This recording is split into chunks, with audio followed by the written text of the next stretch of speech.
मैं आज रोमानिया के बारे में डिस्कस करना चाहता हूँ। रोमानिया एक छोटी सी कंट्री है, ईस्टर्न यूरोप में। European country, eastern Europe.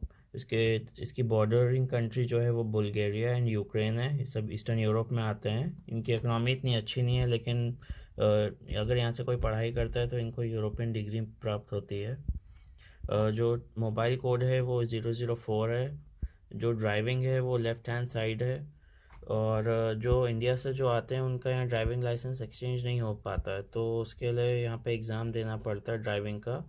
और वो एग्ज़ाम इंग्लिश में है, तो इतना स्ट्रेस करने की बात नहीं है। लेकिन इंडिया से आते हुए 1 साल का इंटरनेशनल ड्राइविंग लाइसेंस यहाँ पे वैलिड है, तो 1 साल तक आप चला सकते हो।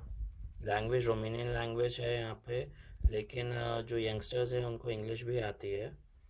रोमेनियन ईज़ी है, इतनी हार्ड नहीं है। और यहाँ पे खाने का वैसे वेजिटेरियन फूड मिलना बहुत मुश्किल होता है। जो इंडियन रेस्टोरेंट्स हैं वो कैपिटल में है, बुकारेस्ट में, बट कॉन्स्तांजा में नहीं है। मैं इस वक्त कॉन्स्तांजा में, वो बीच के पास है ये। तो यहाँ पे कुछ मेजर सिटीज़ हैं जैसे बुकारेस्ट, याश, तिमिशोआरा, कॉन्स्तांजा। तो फर्स्ट टाइम जब आप लोग आओगे वो कैपिटल में बुखारेस्ट में जो फ़्लाइट होती है वो कैपिटल में एयरपोर्ट है वहीं पे लैंड होती है। तो उसको शॉर्ट फॉर्म में ओटीपी यहाँ पे है, और ओटोपेनी एयरपोर्ट कहते हैं उसको। जैसे मैंने आपको बताया मेजर सिटीज़ जो हैं क्लूज, टिमिशोरा, कॉन्स्तांजा, यहाँ पे भी फ़्लाइट्स हैं। तो मेन जो कनेक्टिविटी वो बुखारेस्ट के थ्रू है। और जब आप लोग वहाँ से आओ तो सबसे ज़रूरी अगर ख़ास के इंडियंस के लिए कि स्पाइसेस ज़रूर लाना, क्योंकि यहाँ पे वो मिलना बहुत मुश्किल है। जैसे लंदन वगैरह में तो मिल जाता है, लेकिन यहाँ नहीं मिल पाता। इंडियन रेस्टोरेंट जैसे मैंने आपसे कहा वो बुखारेस्ट में है, क्लूज, तिमिशोआरा, बट वो एक्सपेंसिव है काफ़ी। तो नॉर्मल सी बात है कि करेंसी का भी काफ़ी फ़र्क है यहाँ पे।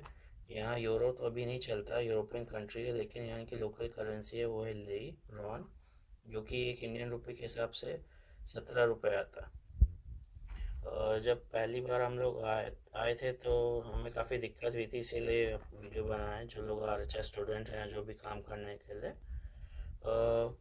जैसे सिम कार्ड्स हैं वो तो ईज़िली अवेलेबल हो जाता है। आपको पासपोर्ट की कॉपी यहाँ पे देनी होती है। वोडाफोन के हैं यहाँ पे, तो 5 यूरो पर मंथ है इनका। तो उसमें 5 यूरो में इंटरनेट है, आप किसी से भी बात कर सकते हो। वोडाफोन तो वो इनफ है 5 यूरो। वैसे तो अवेलेबल है 6, 7, 8 काफ़ी, लेकिन 5 यूरो मिनिमम है। क्राइम रोड रेट काफ़ी लो है, आप रात में भी निकल सकते हो, तो उसमें ऐसा कुछ नहीं है। इंटरनेट काफ़ी फास्ट है यहाँ पे, डिफरेंट कंपनीज़ के मिलते हैं।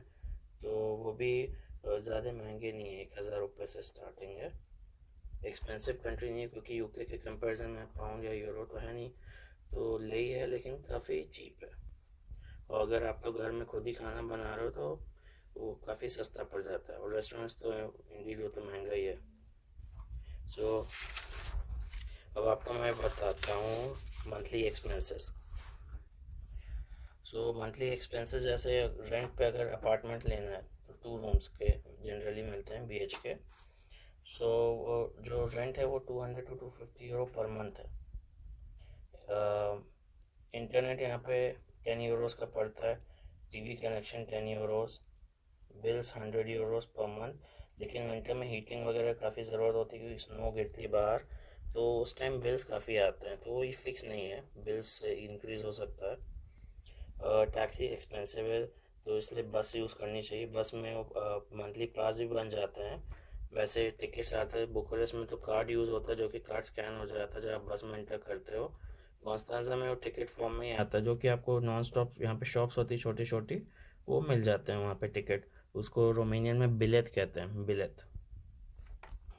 सो जैसे स्टूडेंट्स या कोई भी जो भी काम करने आएंगे वो तो रोमेनिया से पहले एम्बेसी से वीज़ा लेके आएंगे।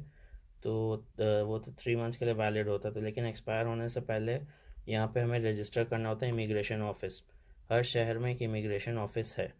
तो जो वहाँ पे वो आपको एक रेसिडेंस कार्ड देंगे, जो कि टेम्परेरी, जब तक आप यहाँ पे रह सकते हो। तो वो कार्ड जो है वो वैलिड होता है। और अगर आपको कहीं घूमने जाना हो जैसे आसपास, तो वो कार्ड जो है बल्गेरिया, क्रोएशिया, साइप्रस में वैलिड है। तो ये 3 जगह आप जा सकते हो, वीज़ा लेने की ज़रूरत नहीं। अब जैसे कुछ कॉमन मैंने वर्ड्स यहाँ पे लिखे हैं जो पहली बार आ रहे हैं तो उनको दिक्कत ना हो। जैसे इंग्लिश में हम लोग हेलो कहते हैं तो रोमेनियन में बूना कहते हैं, बूना। इंग्लिश में गुड मॉर्निंग कहेंगे तो यहाँ बूना दिमिनियात्सा। और हिंदी में तो हम लोग नमस्ते कहते हैं। जैसे इंग्लिश में मनी तो यहाँ पे बानी, हिंदी में पैसे। हेल्प को अजूतोर कहेंगे। इंग्लिश में व्हाट्स योर नेम तो यहाँ कुमते क्यामा, हिंदी में जैसे हम लोग कहते हैं नाम क्या है। डू यू स्पीक इंग्लिश तो रोमेनियन कहेंगे वोर्बी स्लिम्बा इंग्लेजा, अंग्रेज़ी आती है क्या। ट्रेन स्टेशन तो यहाँ गारा, रोमेनियन गारा कहते हैं जो हम लोग रेलवे स्टेशन कहते हैं। थैंक यू तो मुल्सुमस तो यहाँ पे बहुत ज़रूरी, जैसे किसी से आपने रास्ता भी पूछा तो उसको थैंक यू ज़रूर बोलना चाहिए। जैसे हिंदी में हम लोग धन्यवाद कहते हैं। वाटर काफ़ी ज़रूरी है यहाँ पे आपका। वाटर यहाँ पे दो तरह के मिलते हैं, एक में कार्बो गैस होता है, एक में प्लेन वाटर होता है। तो जब पानी खरीदते हैं वो ध्यान रखना। खाना जो है मोस्टली तो यहाँ पे नॉन वेज ही होता है, वेजिटेरियन मिलना मुश्किल रहता है। तो अगर किसी को है तो कहना पड़ता है फरा कार्ने, कार्ने से हमने मीट।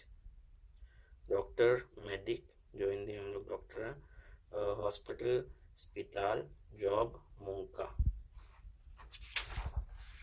अब जैसे कि पहली बार आ रहा है उसको अपार्टमेंट्स ढूंढने, तो वैसे तो इंडिया से इसमें मिल सकते, booking.com हो गया, एयरबीएनबी। यहाँ आने के बाद न्यूज़पेपर लेना होता है दुकान से, जिसको हम लोग ज़ियार कहते हैं। तो उसमें भी अपार्टमेंट्स लिखे होते हैं, एजेंट के नंबर्स होते हैं, तो उनको फ़ोन किया जाता है। वो तो जाहिर सी बात है, जब एजेंट आपकी हेल्प करेगा तो कमीशन लेता है।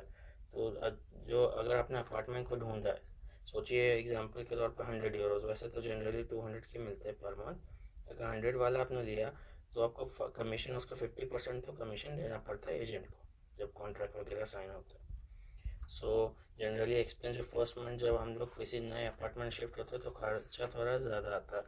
जैसे 200 यूरोज़ रेंट हो गया, 100 यूरोज़ एजेंट कमीशन हो गया, और गारंटी भी ये लोग लेते हैं, जो कि फर्स्ट मंथ का रेंट हो गया। या फिर वो गारंटी ये लोग क्या करते हैं, जब आप अपार्टमेंट छोड़ रहे हो तब वो आपको वापस देते हैं कि कहीं आपने कुछ गंदा तो नहीं किया, कुछ तोड़ फोड़ तो नहीं की।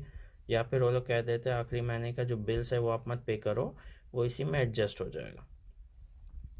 सो अगर आपको और कोई क्वेश्चन है तो ज़रूर लिखिएगा, एंड प्लीज़ सब्सक्राइब।